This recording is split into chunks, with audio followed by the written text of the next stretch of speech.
Bonsoir chers amis et visiteurs du blog supersenior.ch. Nous sommes en l'an 2019. Il y a 20 ans, cette année, 20 ans qu'une organisation n'ayant pas le mandat pour faire cette opération, cette organisation, l'OTAN, a allègrement bombardé un pays des Balkans, la Serbie. Et ce pays des Balkans, c'est un pays orthodoxe, c'est un pays qui respecte la chrétienté, qui croit aux valeurs chrétiennes. Pendant que les gens du Kosovo, ce chancre qui a été admis par certaines puissances comme pays indépendant, je disais, pendant que ce Kosovo célèbre ses 20 ans d'existence, je tiens à rappeler que l'OTAN s'est comporté comme un voyou en bombardant la Serbie et en essayant de prendre la main sur les liaisons, sur les routes, oléoducs et gazoducs de cette région. L'OTAN est un instrument de guerre qu'il aurait fallu supprimer parce que l'OTAN, c'était l'organisation du traité de l'Atlantique Nord, une organisation faite essentiellement pour contrer le pacte des armées de Varsovie. Comme l'URSS et ses satellites se sont effondrés en tant que puissance multiculturelle, multinationale, il fallait supprimer l'OTAN. Eh bien, l'OTAN, c'est une organisation qui sème le vent, la tempête. Grâce à l'OTAN, nous avons en Europe permis l'émergence d'une puissance qui n'est reconnue que par la moitié des puissances mondiales, le Kosovo.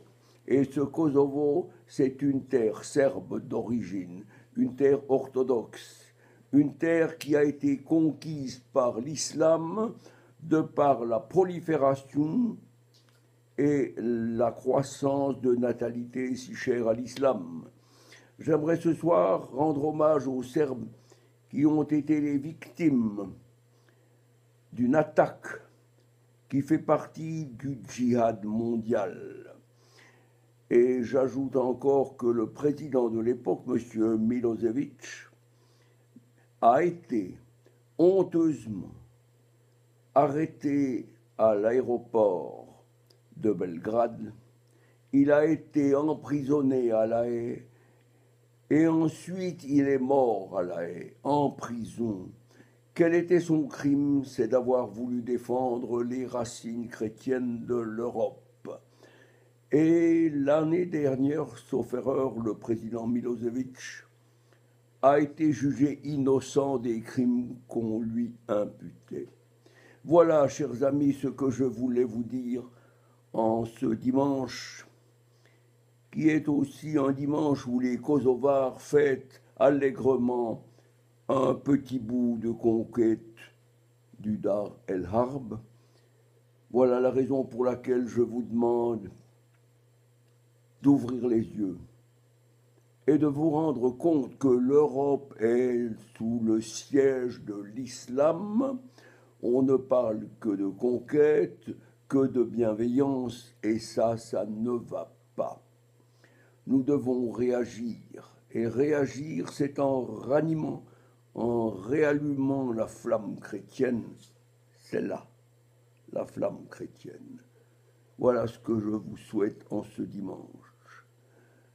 J'ai une pensée émue pour toutes les victimes orthodoxes de la Serbie, ce pays qui n'a jamais abandonné la chrétienté malgré le joug du communisme qui a sévi pendant des années sur l'ex-Yougoslavie.